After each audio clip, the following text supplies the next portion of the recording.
Sextou, pessoal, com Pod Civil mais uma vez. Nós estamos aqui para falar com vocês assuntos interessantes sobre engenharia e sobre este ramo. Pessoal, estou aqui de novo com as meninas para alegrar sua sexta-feira, trazer um assunto interessante. Já peço para você clicar no like aqui no canal, já se inscrever, já ativa o sininho, que vocês sabem que a gente não traz conteúdo ruim, né? Já quero agradecer também os nossos parceiros, a Hidroglobo, pessoal aqui de Uberlândia, que está precisando de alguma conexão, material hidráulico, alguma torneira. Pessoal, lá é o lugar, viu? Lá não tem nada que deixe a desejar, conexão de gás, atendimento nota 1000, entrega rápida. Já corre lá e procura a Hidroglobo, o arroba dela vai estar aqui na descrição do vídeo.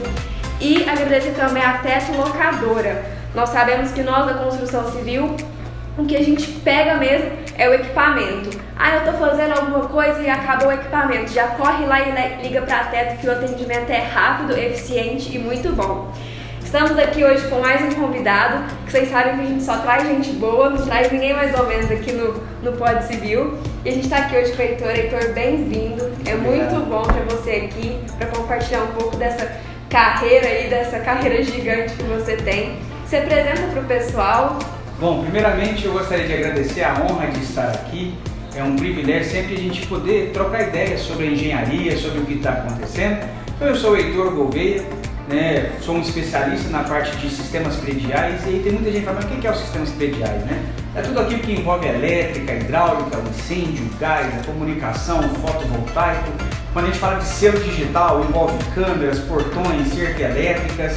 E aí a gente entende que tem toda uma parte predial, mas tem toda aquela parte de infra, de drenagem, esgoto, piscina, castelo, tem todas as partes de extensão de rede, né, que é feito com as concessionárias. Então durante esses 13 anos eu tenho vivido intensamente tudo isso e acho que muitas pessoas passam a vida inteira procurando o seu legado, né, ou aquilo que te satisfaz.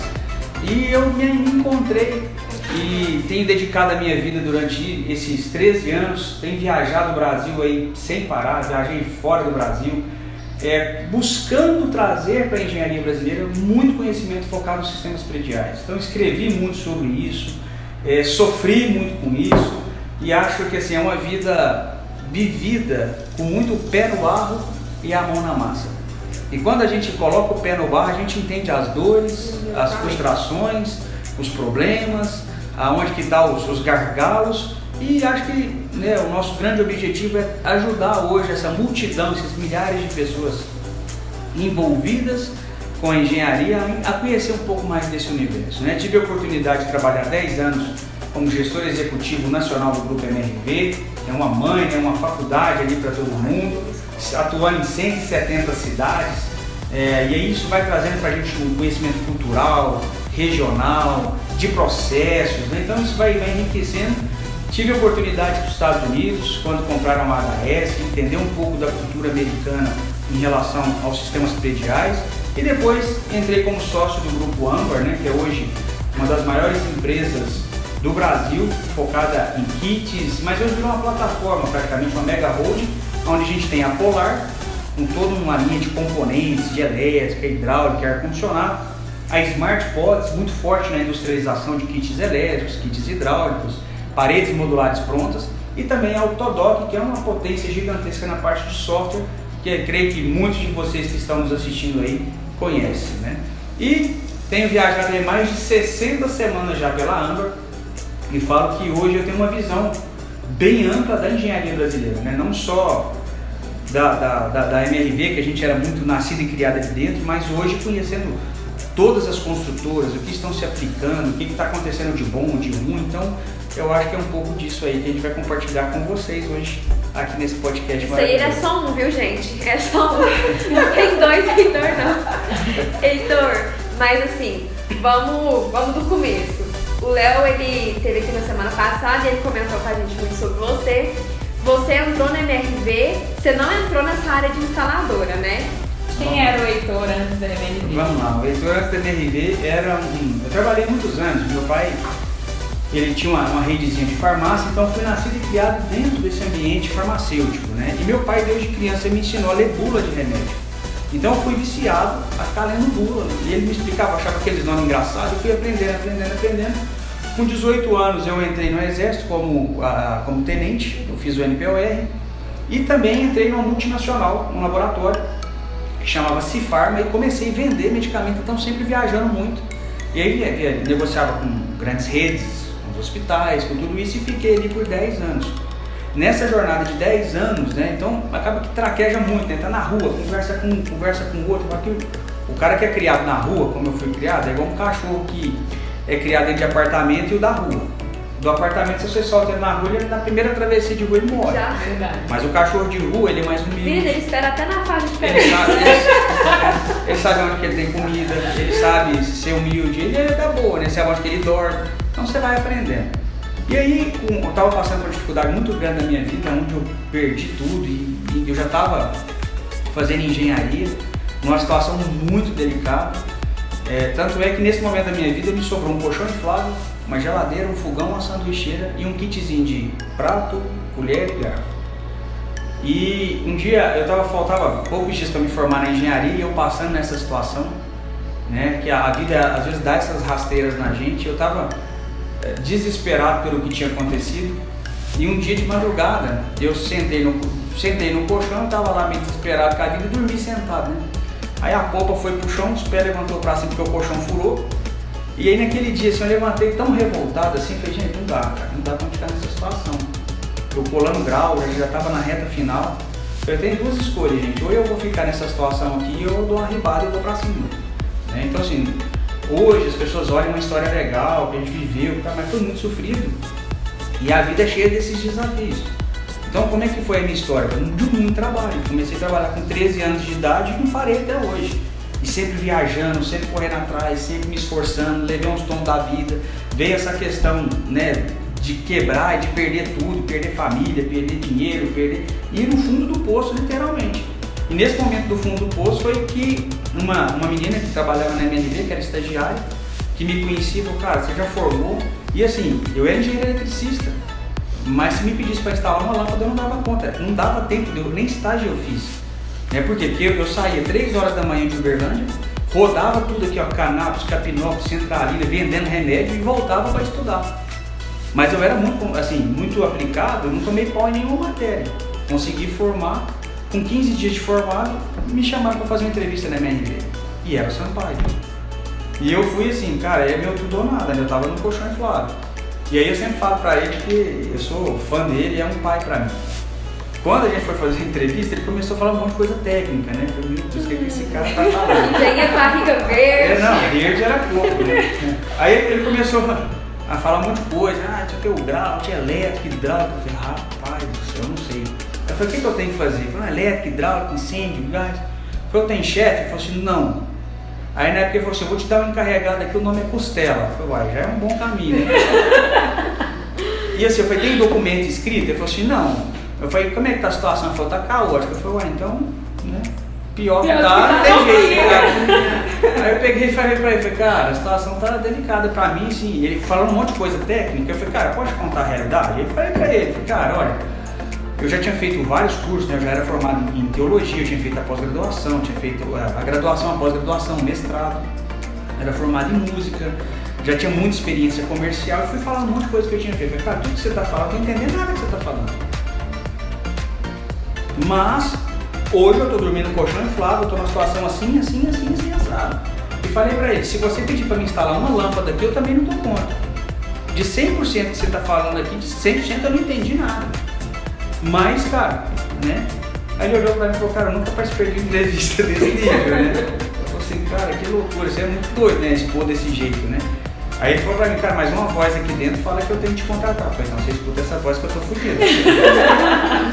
E aí ele me contratou né, nasceu um grande respeito, uma grande admiração. E o Sampaio, ele foi um grande propulsor da criação do departamento de instalações no Brasil. Hoje o que tem de conhecimento dessa área foi porque ele apoiou, né? Porque eu não conhecia, mas assim, quando eu entrei dentro daquelas obras, e na época a MRV aqui tinha 18 obras tocando, era uma loucura, eu não sabia nem o que eu ia fazer, né? Como que eu ia tratar aquilo, como é que eu ia entender tudo aquilo. Eu falei, cara, só tem um jeito, é estudar 24 horas e pôr a mão na massa 24 horas e sentir como é que é o grano aqui. Então o eletricista estava passando um cabo e falou, cara, o que você está fazendo? Por que você está passando um cabo verde, um azul e um preto? Por que tem um fininho e tem um mais grossinho? Ah, cara, é o diâmetro, tem 1,5, 2,5, de 4, de 6, de 10, de 16. Aí comecei a entender. Aí você pegou o disjuntor, mas por que tem um DR, um DPS, um disjuntor de 16? Comecei a entender. Entrei dentro dos almoxerifados, na época era uma situação bem delicada, porque esse era óbvio, né? Muito misturado, falta de controle. Nós fizemos um levantamento na época, que eu fui trabalhar com os caras e começamos a olhar cada detalhe. Falei, cara, o que é isso aqui? Isso aqui é um T. Aí eu falei, entendi. Por que tem um Tzinho e um T grande? E eles começaram a me explicar, eles falaram, vamos dar uma limpada nisso aqui? Vamos dar uma organizada nisso aqui? Começamos a tirar tudo, eu não precisava ser engenheiro para fazer aquilo. É uma questão de ciência, é bater o olho e ver que está desorganizado, cara, isso aqui eu dou conta de fazer. Só que nessa questão, eu peguei muito conhecimento. As pessoas dali do almoxerifado foram me ensinando sobre materiais. E aí eu comecei a organizar, limpar, pintar, etiquetar, quantificar, fazer os levantamentos. E no final, eu falei, cara, acho que eu fiz um negócio legal. Porque quando eu planejei tudo isso, eu cheguei com os engenheiros e falei, cara, eu tô com essa lista. O que você vai precisar para você terminar a sua obra? Não sei o que eu não preciso, isso que eu preciso, isso que eu não preciso. E simplesmente nós tínhamos um estoque aqui na regional de 4 milhões de reais que ninguém sabia que tinha. Aí eu liguei pro Sampaio, falei, rapaz, vou atrás daquele cara que me contratou e vou mostrar pra ele. Falei, cara, olha como é que tava, né? Ele ficou meio... Falei, não é possível, cara. E aí mostrei o depois. Quando a gente fez uma reunião geral, montamos o Univerde, levamos esses materiais tudo pra lá. E aí simplesmente eu ficava lá, com um computadorzinho, o Gilbertinho do caminhão à minha disposição. E aí chegava os pedidos no sistema, e eu olhava e falava, não, isso aqui tem, mas não sabia ainda o que aquilo ia virar. Aí pegava o produto e mandava para a obra, pegava o produto e mandava para a obra. E isso foi fazendo durante meses. Na época tinha o Clodoaldo, que era do suplemento, falou, cara, tem alguma coisa acontecendo. Por que a Regional Triângulo começou a parar de comprar material? Peraí, tem uma coisa errada. Aí, chegou um moleque aí, montou uns barracão lá, tá cheio de material pra lá. Mas ninguém sabia, nem eu sabia no que aquilo ia dar. Quando ele viu o que eu tava fazendo, isso tinha uns 2, 3 meses de trabalho, eu não entrei na técnica, entrei nisso. O Clodoaldo falou, rapaz, ele foi lá e falou, que coisa legal que você tá fazendo. Ele falou assim, rapaz, você não quer assumir o banco de dados nacional da MRV? Eu falei, quero. Eu falei, o que é pra fazer? Eu não sabia. Nacional, eu já vou ficar importante. 100% desse banco eu não sei 100%, mas falei, cara, vamos lá, o que é pra fazer? Eu falei, cara, nós temos uma base de dados aqui com 50 mil itens e que a gente tem que limpar, porque tem anti-português, tem duplicidade, aí tinha material de aço galvanizado, bomba, só a bomba tinha mais de 5 mil bombas cadastradas. E as pessoas compravam errado, porque era tão confuso. Eu falei, cara, é eu mesmo. Ele falou assim, cara, hoje se o cara lá do fim do mundo quiser comprar, ele vai te ligar. Eu falei, tá bom. Mas eu não conhecia a empresa, era um desconhecido. Só que eu peguei aquelas listas e eu varava noites e noites e noites e noites e não dormia, fazendo a lista. E aí, como a MRV era muito grande, eu falei assim, cara, quem que é o fabricante de conexão galvanizada? Aí eu pesquisei, qual que é a maior? Ah, Tupi. Aí, cara, eu sou da MRV, preciso falar com alguém. Achava um cara mais violento que tinha. Cara, você me dá uma aula sobre esse material? Comecei a entender. Aí você pega o galvanizado, você tem classe leve, você tem classe média, você tem classe pesada. A empresa que faz as conexões não é a mesma empresa que faz o tubo. Aí eu comecei a entender a lógica de todos aqueles 50 mil insumos e fiz a limpeza de base de dados. Só que eu não sabia que o que eu estava fazendo iria impactar até nas medições da Caixa Econômica. Por quê? A base de dados de insumo que a Caixa paga estava cadastrado porque tinha um monte de nomenclaturas que estava vinculada que também estava errado. Durante muito tempo, as medições não incluíam os cabos de alimentação. Então imagina o prejuízo que estava tomando e ninguém sabia, porque não entrava o dinheiro da medição dos cabos. Comecei a organizar isso aí e virei um papa de material. Entendi muito de material. E comecei a virar uma referência. Quando isso estava acontecendo, eu falei, cara, beleza, o almoxerifado já está organizado, o estoque global já veio para cá, nós já amenizou, já assumi um cargo de destaque no sentido de cadastro, ok. Cheguei para o Sampaio e falei, cara, eu preciso ser engenheiro. E aí estava começando com o United Coast, na época com o Marlon, que era 53 prédios, se eu não me engano. Falei, cara, precisamos criar um padrão. Falei, cara, eu sou leigo, mano. Eu sou leigo, não sei nada. Pode ser que eu esteja falando uma aberração aqui, mas eu chego num apartamento, a cozinha está de um jeito, eu vou na do outro, está do outro jeito. Eu vou no banheiro aqui, eu vou notar a obra ali, igualzinho o prédio, está tudo diferente. Nós precisamos criar um padrão. Mas você não conhece, porque, cara, quem que é o melhor empreiteiro? Quem que é o melhor encarregado? Quem são os melhores? Eu falei, nem dá conta de desenhar em casa, eu dou conta. Põe um pouco para desenhar comigo aqui. E eu não vou dar uma respirada se eu te faço, não pai. E aí nós pegamos o seu Sebastião, o Isaac, o Luciano e o Cirim, lembra como se fosse hoje. E aí a gente ia lá, Cirim, o que é a melhor coisa que tem que fazer aqui, meu filho? Não, tem que fazer assim, que era lajeçada, faz assim, desenha aí, Isaac. Desenha aí, Luciano. E aí foi quando nós montamos... Isaac era do AutoCAD. O Isaac, pra mim, hoje é um dos melhores caras que entende de hidráulica do Brasil. Ele entende muito, é um gênio da hidráulica. Da mesma forma que o Luciano era um gênio da elétrica. E aí esses caras começaram a desenhava e executava. Quando a gente fez o primeiro prédio, o Sampaio foi lá com todo mundo e falou, cara, tá validado? Nem o Papa vem cá e muda esse negócio, hein? Só que aí começou a abrir um outro leque. Cara, eu vi aquele cara pegando aquele tanto de saco de conexão, andando só lá, sentava no chão, pegava a serrinha, cortava aquilo, colava. Falei, gente, se tudo é igual, não faz sentido esse povo ficar fazendo desse jeito, porque é difícil demais, cara. Mas 3.000 insumos, o moxerifado ficava bagunçado, o canteiro ficava bagunçado, acabava a obra, sobrava material para fazer outra obra. Falei, cara, não dá pra montar uns kits, não dá pra fazer o colar e tal, e fazer isso aqui igual. Um monte de gente falou, cara, vamos tentar. Aí dentro, lembra como se fosse hoje, tinha uma mangueira enorme, nós montamos uma fábrica de kit, aí eu escrevi quase, porque eu queria chamar a atenção naquela época, eu puxava falar que eu era marqueteiro. Mas era uma forma que eu tinha de mostrar o trabalho.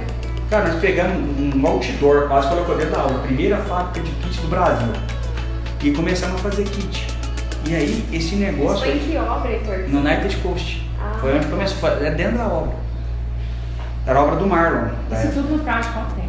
Cara, foi exponencial, o negócio da MRV foi acontecendo assim, numa velocidade muito rápida, né?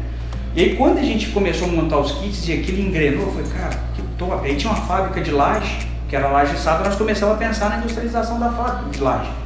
E o Sebastião ali, o Cirinho ali, o Isaac e eu, e o pau quebrando ali o tempo todo. Quando isso começou a escalar e virar uma realidade, começou a gente vir do Brasil inteiro, gente do Brasil inteiro.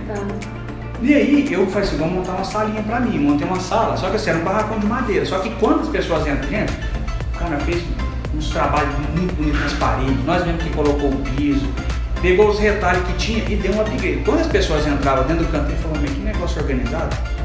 Porque eu queria vender um outro conceito para eles. E aí começou a vir diretor do Brasil inteiro.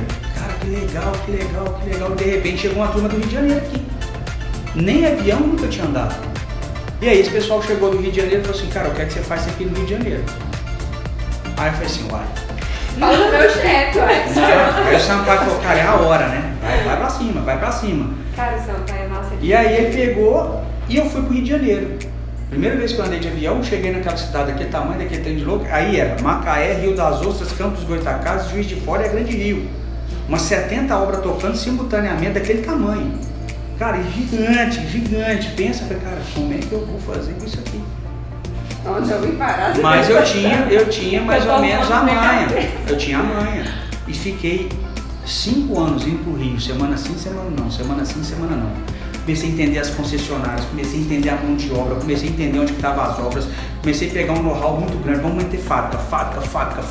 E esse moleque que era estagiário nosso aqui, eu falei, Sampaio, a gente precisa montar um celeiro, cara. Esse tipo de profissional aqui não existe no mercado, que entende de tudo, de elétrica, hidráulica. Vamos lapidar esses moleques e vamos me dar uma condição de virar um celeiro. Tanto é que chegou um momento que 80% do time de cabeça de gestão do GI no Brasil era tudo Uberlândia, todos eles. Felipe Lima, bora pro Rio, meu filho. O Maicon, não sei se vocês conhecem o Maicon, também foi nessa época lá para assumir o Rio de Janeiro. Depois, quando eu saí da MRV, ele assumiu o meu cargo, né, e virou o gestor nacional do departamento de instalações. Então, esses meninos começaram a me ajudar. Nós chegamos a ter 10 engenheiros de instalação no Rio de Janeiro também, que era Luciano Branco, Hugo, Rodrigo Grandon, Abiel, Alex, um monte de gente. E aí o Rio de Janeiro, que era uma das piores regionais em custo, começou a se destacar. Falou, o que esses caras estão fazendo? Quando todo mundo viu que a MRL deu aquela alavancada, veio o pessoal do Nordeste e falou, opa, também quero. Eu também quero, não tem conversa, você vai assumir o Nordeste. Aí vai eu começar a ir Bahia, Recife, aí eu peguei da Bahia até no Piauí. E comecei a bater trecho. E onde que eu chegava, o problema era o mesmo. Então eu falei assim, cara, peraí, Você já tinha conhecido? Eu sei como é que faz. Isso aí estava na época da parede concreta ou Já tinha acontecido a parede concreta, né? Na época, quando começou a parede concreta, deixa eu resumir aqui, depois a gente volta nessa questão, que eu acho que é um capítulo à parte. E aí, quando a gente vem nessa pegada de abraçar o Nordeste, e aí já tinha mais turma sendo capacitada no Rio de Janeiro, mais gente continuava sendo capacitada aqui em Uberlândia. Nós começamos a colocar um em cada estado. Então, cara, você sabe o que tem que fazer, mano? Vem cá, Recife, vem cá, Natal, vem cá, Maceió, vem cá, Ceará, vem cá, Piauí, vem cá, Maranhão. E aí começou a virar um negócio frenético. Gente demais. Quando o negócio bombou, o pessoal abriu Manaus. Eu fui para Manaus sozinho, tava só os terrenos. Fiquei 15 dias em Manaus, batendo de porta em porta das concessionárias para saber como é que projetava. Escrevi um material de 150 páginas sobre como projetar em Manaus. Foi aí que abriu Manaus. A fábrica de kit de lá eu montei, eu mesmo montando as madeiras, porque não tinha gente lá ainda. Quando isso começou a acontecer no Brasil inteiro, aí eu assumi São Paulo. Aí veio São Paulo, Campinas, Ribeirão, Birigui, é um monte de cidade ali. E aí o sul começou a ficar para trás, falou, não, você tem que ir para o sul. E aí eu peguei Porto Alegre, Santa Catarina, Curitiba e gente, e não parava. Então assim, o pilar de tudo isso, né, para o pessoal entender, o que esse tanto de gente fazia, que chegou quase 600 pessoas. Então primeiro, a gente trabalhou nos projetos que eram um problema. Então não existia padronização, cada regional fazia do seu jeito, cada gestor tinha a sua lógica, só que não conseguia ter uma visão holística porque o cara estava focado na região dele. Só que os prédios eram iguais e tudo era diferente. Quando a gente rodou as 170 cidades e viu, cara, isso aqui pode ser tudo igual. E aí nós começamos a grande padronização da MRV. Nós modificamos mais de 600 itens nos projetos e isso começou a levar para um outro patamar de sofisticação. Porque isso impactou nas listas, nos levantamentos, automaticamente no orçamento e nos custos, porque o custo estourava porque o projeto estava errado, porque faltava informação. Quando a gente ajustou, o custo subiu. E as pessoas vocês estavam chorando, mas não era, porque estava errado. Mas ajustou o custo. Então, um dos nossos trabalhos era o quê? Projeto. Depois, concessionário. Nós escrevemos 170 books de como aprovar os projetos no Brasil inteiro. E isso começou a criar um processo de gestão de projetos muito robusto. E aí você estava perguntando, mas e a parede concreta? Até então, lá no começo, era alvenaria com ladiçado. Quando entrou no Brasil a parede concreta, virou um desespero, porque o negócio tinha uma velocidade de produção absurda e todo mundo correndo atrás. Porta, janela, cerâmica, elétrica, hidráulica, ninguém conseguia acompanhar o ritmo frenético. Né? Imagina que a MRV chegou a ter 300 jogos de forma, fazendo 2 apartamentos por dia cada um ou 4. Cara, era um ritmo alucinante. Quando começou a embutir essas coisas dentro da parede, começou a dar um monte de problema. Entrava concreto, as caixinhas estouravam, por quê? Queria se utilizar os mesmos produtos que se utilizava no convencional e não tinha nada a ver. Só que não existia produto para isso também. E aí nós, com a força que tinha financeiramente, começamos a chamar essas empresas. Cara, vem cá, pelo amor de Deus. Foi quando surgiu uma Polar, que a Polar praticamente morava dentro da MRV. Para poder criar, cara, vem por cima, vem por baixo, tá entrando concreto, tá entrando nata, tem que fazer os moldes, aí a gente começou a estudar plástico, começou a entender a dor. Para criar o negócio. Então assim, olha só, a Polar hoje tem uma linha de produtos, 160 produtos. Só para parede concreta. A maioria para parede concreta. E a maioria praticamente foi criação. A ideia saiu da gente. Nós criamos junto com os caras. Né? Então olha o que nós estamos falando, nós criamos um monte de produtos que hoje é sarador do sistema de parede concreta. Só que tinha um outro problema que era a velocidade. Como a gente tinha essas fabricazinhas de kit, mas era um negocinho ali, um negocinho lá, não era um negócio parrudo. Falei, cara, não dá. É muito rápido. E aí nós, mais uma vez o Sampaio entra na jogada. Falei, cara, tô pensando em dar um passo bem alto aí, que é fazer as fábricas de kit. Ele falou, cara, você tem um cheque em branco, vai pra cima. Foi quando eles compraram a granja, onde era a granja lá no Jardim Patrícia, e onde nós montamos a primeira fábrica de kit lá. Então nós montamos a elétrica, quando o negócio começou a fritar, montamos a hidráulica, e aí eu já tinha mais nome, já tinha mais respeito, um monte de gente já me conhecia, só que virou uma romaria. Todo mundo do Brasil vindo pra cá pra ver o que tava rolando. Cara, quando isso chegou assim, na alta cúpula, veio o presidente, o pai, todo mundo viu aquilo, falou, cara, não tem jeito. Você roda o Brasil de novo e implanta isso aqui pra nós no Brasil inteiro. Só que mais uma vez, você não tinha profissionais habilitados para aquilo. As pessoas não entendiam a lógica, como é que eu corto, como é que eu embalo, como é que eu etiqueto, como é que eu faço essa gestão. né? E aí nós montamos simplesmente 60 fábricas de kits para todo o Brasil, gerando quase 100 milhões de reais de redução de custos do processo. Cara, é loucura, coisa de cinema, assim, a gente conta, né? Mas assim, foi frenético, não dormia, não parava. Tinha dia que era 3, 4, 5 horas da manhã, você fala, você não para? Cara, como é que para? Como é que para? A máquina precisa girar. Chegou um ponto da eficiência tão grande das fábricas que todo o procedimento de compra que a obra fazia, a fábrica começou a fazer. Porque cara, a obra precisa ser meu cliente. Só me fala o que você vai produzir e a quantidade. Se já está tudo padronizado, eu sei o que você precisa. Então eu compro, eu recebo, eu vou industrializar e eu te entrego pronto. E está tudo certo. E assim nós começamos a fazer e virou uma inspiração, acho que um dos grandes cases do Brasil, né? Então a gente teve essa questão. E aí veio a criação do GI. Por quê? Isso é importante as pessoas entenderem. Cara, os sistemas prediais, que é todo esse conglomerado de coisa, não tem material sobre isso no Brasil. Não tem, entra na internet lá, você vai ter alguma coisa esporádica de elétrica, outra coisa de hidráulica, outra coisa de gás, tudo isolado, mas de uma forma única, integrada, com começo, meio e fim, não tem. E aí nós pensamos, cara, vamos começar a tirar foto. Aí surgiu o WhatsApp na época, né? Gente, foto, tira foto, tira foto, tira foto, tira foto, vídeo, escreve. E aí nós começamos a escrever os grandes manuais que se transformou no PES, que é o procedimento de execução de serviço, que é o que eles usam lá hoje. Né? Então isso foi levando a gente para uma sofisticação muito grande de trabalho. Mas mesmo fazendo isso tudo, questão de gente, já quase que tudo industrializado, ainda tinha um problema de pós-obra. Cara, como é que pode a gente fazendo tudo isso e ainda dá problema no pós-obra? Vamos fazer uma pesquisa, vamos fazer uma amostragem a nível Brasil. E mapeamos o top 5 de cada área. Elétrica, o que é o top 5? Hidráulica, o que é o top 5? E começamos a mapear para opa, tem um problema aqui. Sabendo qual é o problema. Como é que eu vou solucionar isso? Ah, todo mundo tem que testar. Como é que eu testo? Não sei. Aonde que está escrito que tem que testar? Em lugar nenhum. Que equipamentos que eu uso para fazer? Não sei. Eu tenho que testar só uma vez, é suficiente? É 2? É 3? Como é que é? E aí nós começamos a quebrar a cabeça. Como é que eu testo uma calha? Aquele teste das bolinhas, teste das cores, tudo foi nós que inventamos aqui para tentar resolver os problemas. E aí a gente criou um processo de 20 testes e depois desses 20 testes o engenheiro entregou a chave. A gente entrava lá e testava 6 coisas de novo e achava um monte de problema. Quando a gente fez isso, o NPS melhorou e a assistência técnica despencou, né?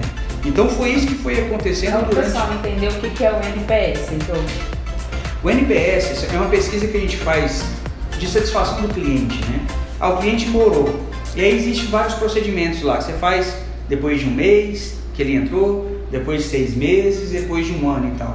Então, você vai ver que a percepção do cliente vai mudando no decorrer do tempo. Talvez no primeiro mês que ele está muito empolgado ali, ele te dá até uma nota boa. Mas quando passa ali uns 6 meses que os problemas começam a florar, é um esgoto que entope, é uma energia, um negócio que pega fogo, é um gás que vaza, e há muitos problemas, o cara fica indignado, porque o sonho dele passa a virar um pesadelo. E esses negócios de instalação é brabo, porque é o seguinte, para você resolver um problema de um ralo, o ralo custa barato. Aí para você resolver o problema não é barato. Porque o esgoto vai ficar pingando na cabeça do cara que mora embaixo. Aí você tem que incomodar 2 famílias, você tem que quebrar o gesso, aí você tem que quebrar a cerâmica, aí você já não tem a mesma tonalidade, aí você tem que trocar o apartamento inteiro, um negócio que era assim, vira uma bola de neve. Né? Imagina isso acontecendo e a gente fazia 40 mil apartamentos por ano. Imagina o volume de gente que era amarrado, então tinha que ter qualidade, né? Então, isso foi o que a gente foi fazendo durante o tempo de MRV, durante esses 10 anos, trabalhando com projetos, trabalhando com fábricas, trabalhando com procedimento de GI, fazendo os testes e cadenciando tudo isso. E foi quando eu tive a oportunidade de ir para os Estados Unidos também, para poder entender como que funcionava a engenharia lá, porque eles tinham comprado HS. E quando chegou lá, queria fazer os kits. Só que a gente entendia, as ferragens eram diferentes, os eletrodutos eram diferentes, as caixinhas era diferente. Totalmente diferente. Eu escrevi 5 books em inglês explicando, falei, cara, vamos entender só o que funciona hoje aqui, como é que é. E aí depois a gente tenta criar a lógica de sim, como produtizar isso, como industrializar isso. A HS ela já existia lá? Ela já existia lá, mas era totalmente desvinculada da MRV. Né? Uhum. A MRV comprou, aportou, se não me engano, na época 200 milhões, e aí começou uma operação. Tanto é que hoje já está em vários estados lá e está voando, né? Então essa é a jornada que a gente viveu lá atrás. E aí, nesse tempo, eu recebi o convite da Amber para entrar, né, como um dos diretores. E aí vem a grande sacada, gente, que tem 60 semanas que eu estou viajando, rodando o Brasil inteiro. E muitas vezes eu chego numa obra e falo assim, cara, esse aqui eu vi há 10 anos atrás. Os mesmos problemas. E agora você tem todas as construtoras, né? Pela Âmbar, né? A gente atende o Brasil todo. Então eu falei assim, cara, eu quero conhecer essas pessoas, quero conhecer essas obras. Então de norte a sul, de leste a oeste, quando tem uma obra eu fui. E estou indo ainda, né? Continuo indo. Então a gente vê que tem um problema crônico, cara. Os problemas são exatamente... Muda só o CNPJ, gente. O problema é o mesmo. Então assim, tem problema de projeto. Aí quando você vem para dentro do projeto, você tem 4 problemas. Falta de padrão, falta de compatibilização, falta de produtização e falta de uma visão sistêmica dos kits. Quando você vem para o orçamento, há uma bola de neve ali, porque não fecha os custos. Porque o desenho não consegue bater com as nomenclaturas, com os levantamentos. Isso vai virando uma bola de neve, estoura o custo antes mesmo da obra começar. E isso é tão assim que a gente começa uma obra e já sabe que o custo instalador já vai estourar. Já vai estourar. Mas é uma dor. Aí quando a gente vem para a parte de mão de obra, é mais caótico ainda, porque no Brasil o que a gente vê é o quê? Você tem milhares de pequenos empreiteiros. Não é uma empresa parruda, um engenheiro, não é isso. E aí você tem um problema, porque você tem um cara que faz elétrico, um cara que faz hidráulico, um cara que faz o incêndio, o cara que faz o gás. Você tem... A sua medição vira loucura, né? O pessoal do controle fica desesperado. Porque tem o elemento PEP e atividade de cada um, e é 200 pessoas trabalhando na mesma coisa. Então assim, o projeto também é contratado assim. Você contrata um cara da elétrica, um cara da hidráulica, um cara do incêndio, um cara do gás. Quando você pega aquele tanto de prancha e coloca, você fala, rapaz, vou ter que desenhar de novo. Porque não bate nada com nada, as coisas não se conversam. E é engraçado, tinha que conversar, porque, por exemplo, um de incêndio, ele tem elétrico na ação de emergência, e aí, parece que eles não conversam, e aí quando você vai ver, mas isso aqui esse aqui é do fulano, esse aqui tinha que estar no desenho do fulano, mas todo mundo... mas tem um conduíte passando num ponto de grau. Quando você vê, já passou, você não executou às vezes no sistema ali de alarme, tem que ficar ali na guarita, porque estava no projeto de incêndio, mas o eletricista não viu. Mas a hora que você vai ver, o asfalto tá pronto, a calçada tá pronta, tá você cortando o negócio de fora a fora para levar lá pra guarita, né? Então o que falta? Essa visão de ficar fragmentando as coisas é um problema, e é fragmentado no projeto, é fragmentado na mão de obra, é um caos. E isso se repete praticamente em todas elas. Agora é a mesma. A industrialização, né? A gente fala, nossa, cara, tem uma Âmbar, né, que industrializa, faz para o Brasil inteiro, tem outros concorrentes nossos que faz. Mas, gente, são milhares de obras que nem sabe que isso existe. Que tá lá o cara passando a mangueira, tá lá colocando a caixinha, que depois ele volta para passar o cabo, usa fita isolante, não entra na minha cabeça isso. Porque os únicos países que utilizam fita isolante é o Brasil e a África. Olha o quanto nós estamos atrasados e tem gente usando fita isolante. Se é fita isolante, cada um corta de um tanto, cada um torce de um jeito, cada um usa um tanto de fita isolante, mas não tem padrão desse jeito. Aí você pega um projeto de hidráulica, você pega o ralo. Tem gente que coloca o ralo no centro, tem gente que coloca na parede oposta do chuveiro, tem gente que coloca debaixo do chuveiro, é da direita, é da esquerda. Aí você pega um banheiro que é pequenininho, tem construtor que tem um ralo de 150 dentro. Aí você vai na outra construtora, o banheiro é igual, tem 2 ralos, tem um de dentro e um de fora, um 150 de cá e um 100 de cá. Aí você vai no outro, é diferente. Aí tem um faz um jeito de impermeabilização, aí tem gente que usa chave de EPS, chave de drywall, chave não sei do que. Gente, cara, aí você vai para a parte hidráulica, tem gente que usa PVC, CPVC, PPR, PEX. E o que é bom, o que é ruim? A gente tem a regra, a gente sabe o que é bom, o que é ruim, porque a gente fez tudo isso. Nós experimentamos tudo e temos condições de falar o que rola, o que não rola, o que vai dar ruim e o que vai dar bom. Mas isso tem que falar. Né? E por isso que nós estamos aqui, para levantar essa bandeira. Porque a gente precisa ter empreiteiros globais. Se você tem um empreiteiro global, o cara faz tudo, ele vai ganhar mais.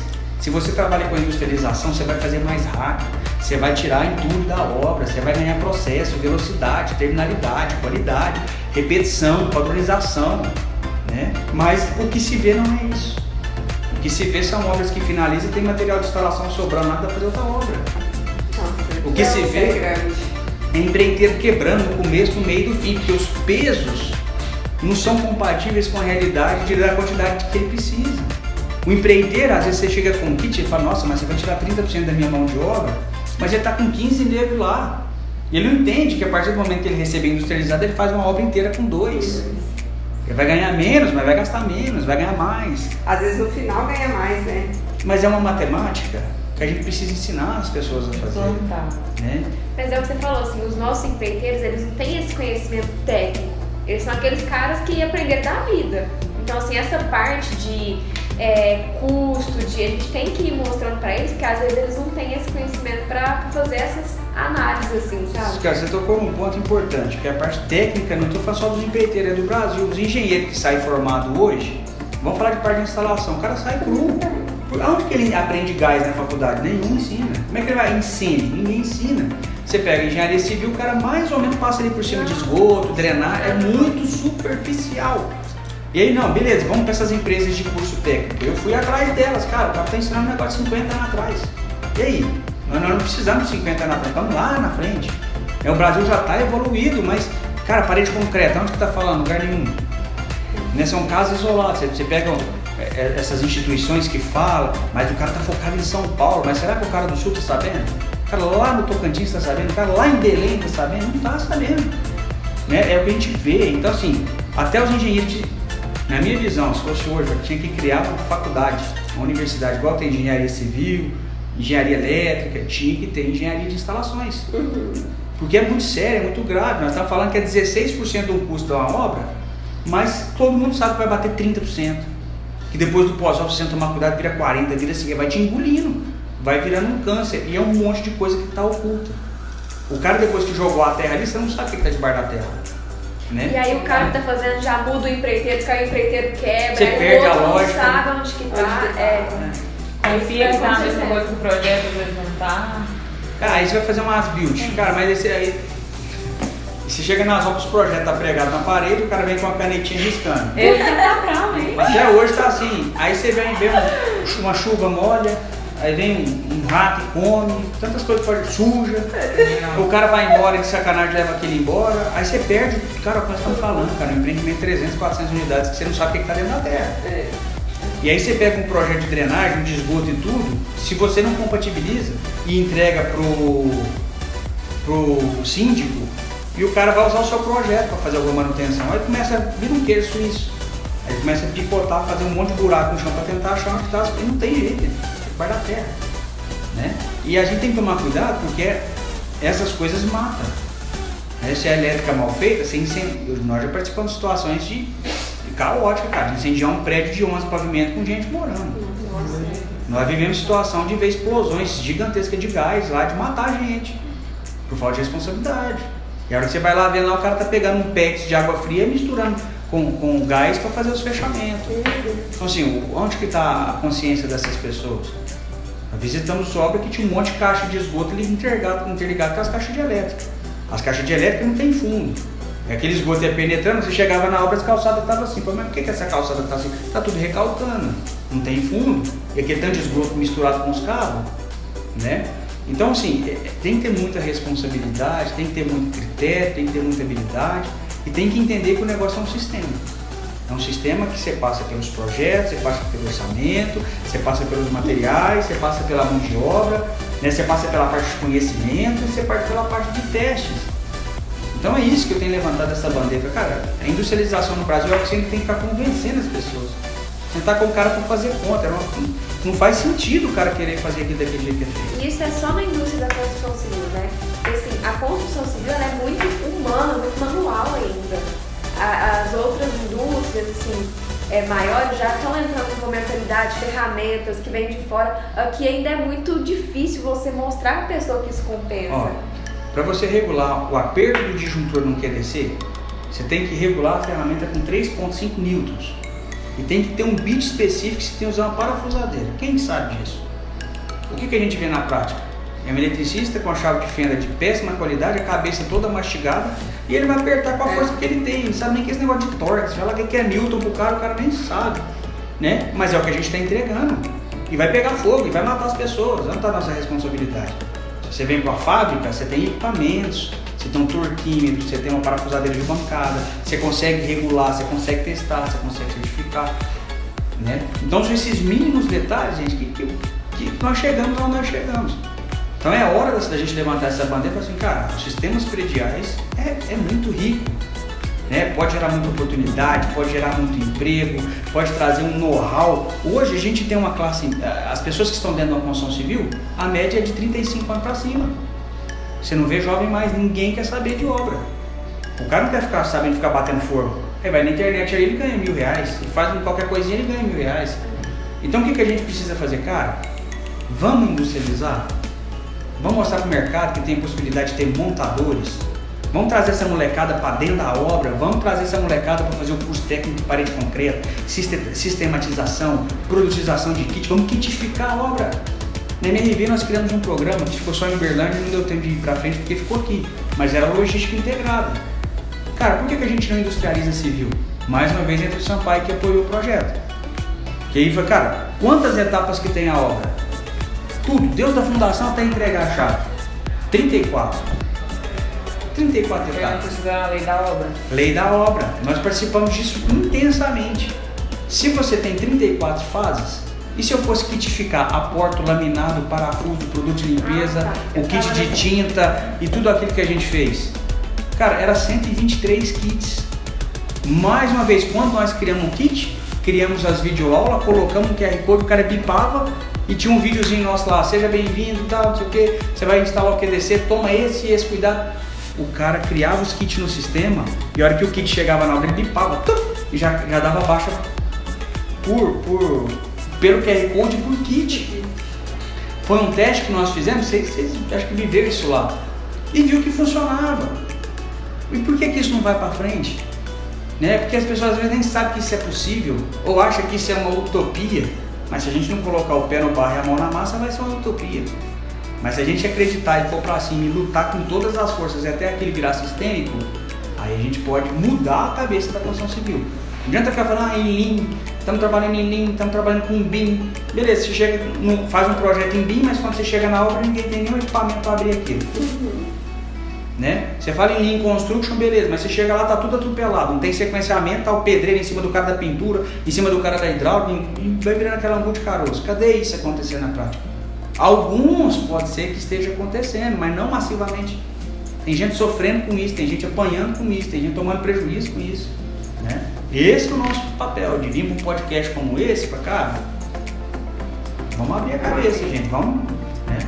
Então acho que é um pouco disso aí. Só um pouco. Heitor, mas eu acho que a grande dor é essa, as pessoas elas desistem muito fácil.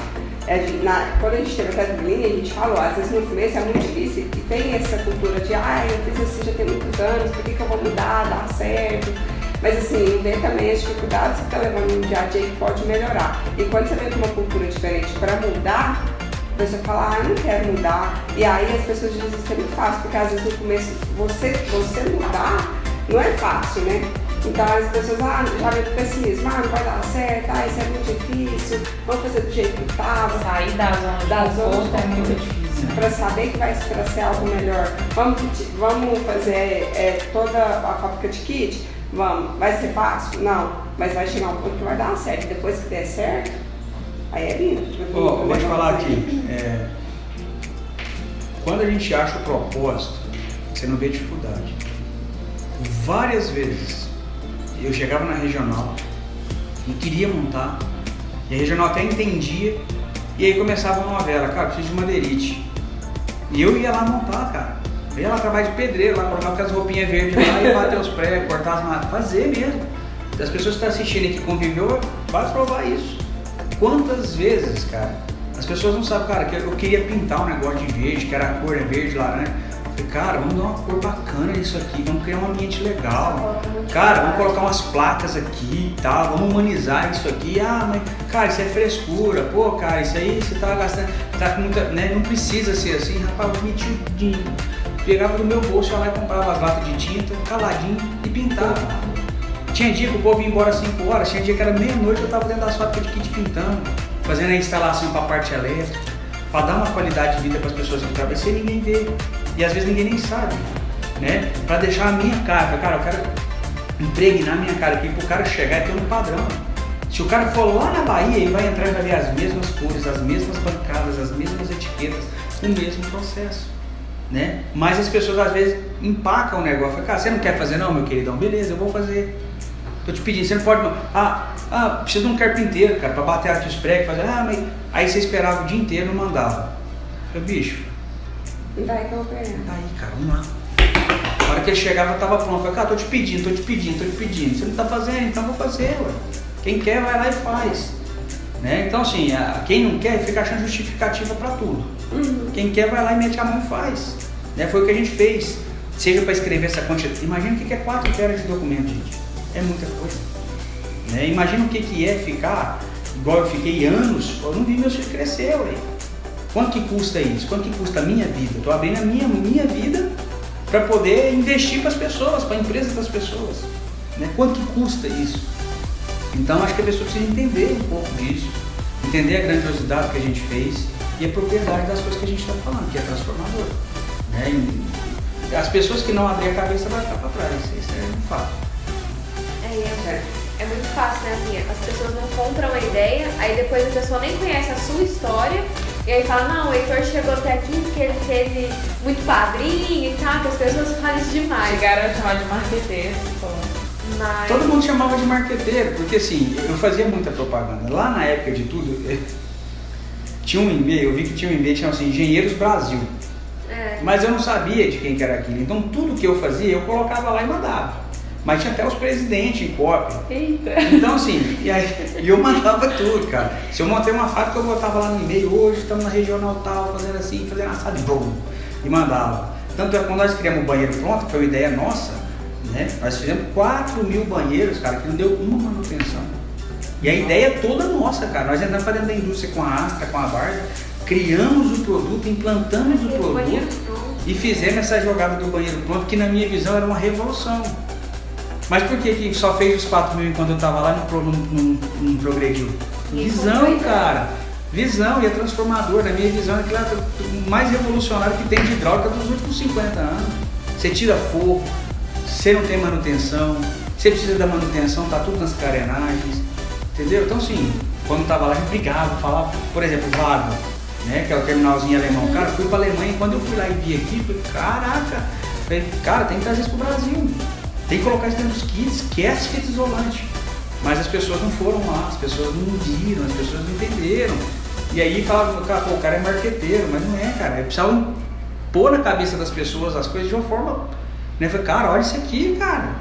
Mas o cara às vezes estava em outro momento, estava em outra vibe, não estava tanto na prioridade. Mas eu tinha minhas convicções. E foi aonde deu para ir com as forças que tinha, na raça. Na raça, às vezes sem apoio, às vezes criticado, às vezes humilhado, às vezes desmotivava, dava uma respirada, falava, rapaz, isso aqui vai muito além do dinheiro, vai além é um propósito, cara, vamos embora, vamos seguir em frente. Dava aquelas... Calambiada. Dava aquele negócio, mas ia, e foi até chegar onde está hoje.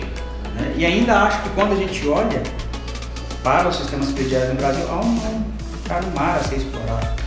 Um mar a ser explorado. É engraçado, você fala de propósito, a gente vive uma vida procurando qual que é o nosso propósito de vida. Algumas pessoas já nascem com isso, né, implantado, algumas pessoas se descobrem.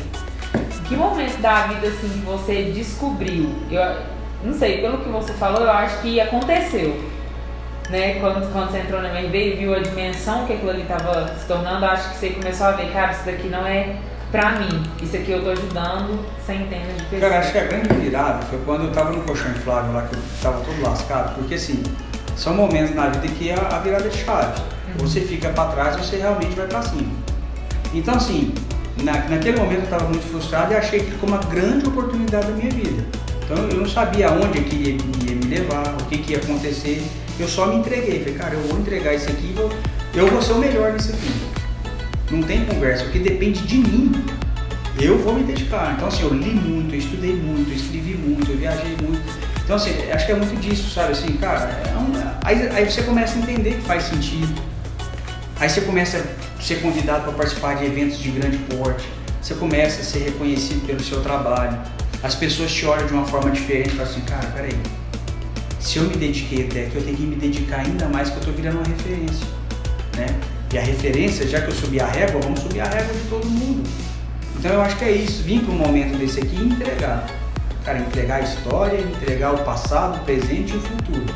E quando a gente olha para o futuro, você vê, cara, que há ainda, né, que eu compartilhei com vocês antes aqui, vocês veem que existe, cara, um outro planeta para ser explorado, um outro universo para se trabalhar, outras profissões a serem criadas, né, metodologias diferentes, fazer uma disrupção da nossa engenharia brasileira. Então isso é doloroso, não é fácil e nem tem status. Quem olha hoje fala, pô, cara, que história legal, né? Ah, o cara chegou no auge, cara, eu tô nas fraldas ainda. Nas fraldas. Quando a gente olha para um projeto, quando eu falei com vocês, cara, tem que ter muita resiliência, muita sabedoria, humildade e cadência. Não pode desistir, não pode desistir. Uma hora vai fluir, uma hora vai acontecer. E tudo isso que aconteceu vai servir para algo maior. Então a minha visão, quando falo de propósito, eu acho que é isso, cara, profissionalmente eu já me encontrei. É isso que eu quero fazer o resto da vida. É isso que tem um flow que eles falam, né? O flow é seu ápice, né? É o cantor quando tá no palco.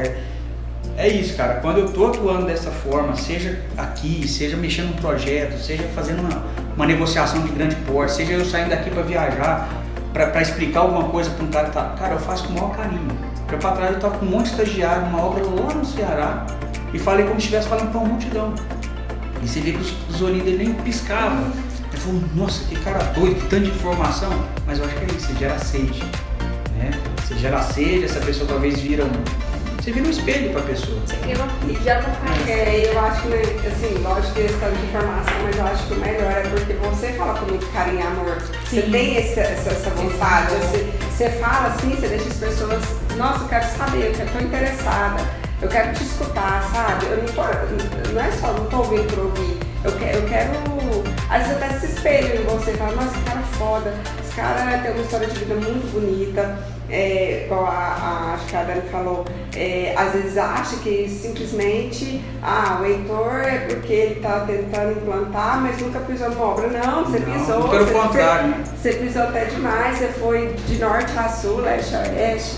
E aí, do jeito que quando você conduz, vê paixão no que você faz e vê que você quer mudar, que você quer melhorar. Então isso é muito importante. E que é possível, né? Que você começou não sabendo nada, igual você falou, você foi sincero numa entrevista de emprego e a partir dali... E até eu sou muito sincero, assim, o Sampaio é o guru, né? Sempre, até na vida pessoal, você vê o quanto assim, às vezes a gente olhar para uma pessoa e ser tocado a ponto de você reconhecer naquela pessoa um grande potencial, né? Porque poderia tudo ser diferente se o Sampaio tivesse me dado a oportunidade. Então é questão da honra, né? Eu honro muito ele e se eu puder fazer o que eu puder fazer por ele, eu vou fazer, porque vai além de uma oportunidade, cara. O cara transformou minha vida, o cara abriu um horizonte para mim que talvez outra pessoa não abriria. Não teve mais paixão, claro. Mas depois falou porta, a gente te apoiou em tudo, né? Porque assim, eu poderia ter tido essas ideias e ele ter colocado o pé no pescoço e falou, não, cara, você tá viajando. Nunca, em 10 anos que eu trabalhei com ele, nunca. Tudo que eu queria fazer, eu falei assim, vai e faz. Vai e faz. Vai custar mais caro, vai e faz. Cara, eu quero mudar isso aqui, vai e faz. Então assim, e cada vez que eu pegava uma regional, eu falei, cara, tá ficando muito grande. Eu falei assim, é isso, cara. Ele virou... Se fosse para citar quem que é um cara que é o pai dos sistemas prediais no Brasil hoje, não é eu que tenho feito tudo isso, cara, é mérito dele que acreditou, porque tudo isso não poderia ter não existido. Você, né? Não existido. Então, cara, acreditou no momento que eu estava derrotado psicologicamente, emocionalmente, financeiramente, e hoje nós viramos amigo pessoal, né? E eu torço muito por ele. Ele torce por mim e é isso, cara. São os amigos que você vai deixando no meio da jornada. Cara, a quantidade de pessoas, né? Eu tive um time de 600 pessoas. E trabalhando com os caras. Você vê assim, um carinho deles comigo. Tá? Tem dia que eu vou lá no fim do mundo, o cara olha. Você vê que o olho enche d'água. Você fala, porra, cara, nós sofrendo pra caramba. Cara, nós ralamos demais. Foi doloroso, sabe? Assim, cara, eu passei uma temporada de 7 anos sem férias. No tanto que eu não desconectava, não dava conta de desconectar, porque aquilo começou a me acelerar de uma certa forma, cara, que eu queria fazer, não tinha sábado, não tinha domingo, não tinha feriado, eu não gostava de férias, eu queria produzir, né? Então acho que é isso, né? Nossa, Heitor, foi muito produtiva a nossa conversa, assim, a sua história não, mas o seu jeito, ele motiva a gente, então assim, quero te agradecer mesmo por essa conversa. por ter tido um tempinho aqui pro Pode Civil. Isa, entrega. Tá aqui. Tá aí? A gente queria deixar uma lembrança. Legal, Assim, uma forma de vantagem agradecimento. agora, né? Uma forma de agradecimento pra você, assim, por esse tempo. Acho que foi bom, muito bom pra gente, não sei nem explicar, mas o pessoal que tá assistindo e assim, as pessoas podem entender que todo mundo pode ir além. E não só isso, mas às vezes as pessoas que já estão no cargo que elas almejam, elas podem ser um canal na vida de outras pessoas. Foi o que o Sampaio fez na sua vida, eu tenho certeza que você é na vida de outras pessoas. Então, assim, te agradecer muito, foi muito bom, foi muito produtivo. E a gente espera aí se encontrar muito aí nessa trajetória. Muito obrigado. Eu que agradeço, uma honra, né? E para vocês que estão nos ouvindo, gente, entenda que ache o seu propósito, se dedique fielmente e as coisas vão acontecer na hora certa, né? Se preocupa muito com o tempo, né? A gente quer que as coisas aconteçam de imediato e não é. Você pode olhar aqui assim, atrás de um cara muito bem sucedido, a história dele foi sofrida e longa, né? Então o mar calmo não faz bons marinheiros, né? São os mares agitados da vida, são as pancadas, os erros e tudo. E coloque na cabeça de vocês, existe um universo chamado engenharia de instalações que precisa ser explorado no Brasil e a gente precisa levantar essa bandeira que existe ali bilhões de reais a serem ganhos, né? Bilhões de situações, de empregos que podem ser gerados, de famílias que podem ser abençoadas através desse trabalho e famílias que podem usufruir de um trabalho de muita qualidade morando nesses negócios, né? nesses empreendimentos. Por quê? Para pensar que o sistema crediário é o que dá vida. Imagina um empreendimento sem elétrica, sem hidráulica, sem incêndio, sem gás. Isso funcionando perfeitamente, às vezes a pessoa nem não valoriza, né? Passa batido porque passa a ser normal, mas isso quando começa a dar problema, vira um trauma muito grande e a pessoa começa a entender quanto faz falta uma energia, quanto faz falta uma água, quanto faz falta um gás. Então, assim, estamos aqui, me coloco à disposição de vocês. Se vocês precisarem de mim em todo canto do Brasil aí, que a gente já está, né? A gente vai se conectar ainda de alguma forma e espero que vocês tenham gostado aí. Muito obrigado mais uma vez. Isso aí, e também falar pro pessoal que se alguém tiver alguma dúvida, manda pra gente que a gente, né, passa pro Heitor, o Heitor responde, também tira todas as dúvidas. Nós vamos abrir caixinha de perguntas, estou disponível também, as perguntinhas lá no YouTube. É sempre muito bom, né, compartilhar aí conhecimento. Tamo junto. Vamos pra cima. É isso, pessoal. Obrigada. Tchau, tchau. Obrigada, até a próxima, gente. Tchau, tchau. Nossa, Heitor. Meu Deus. Eu quero aproveitar a carta de uma chuva. Vai ficar sem contrato.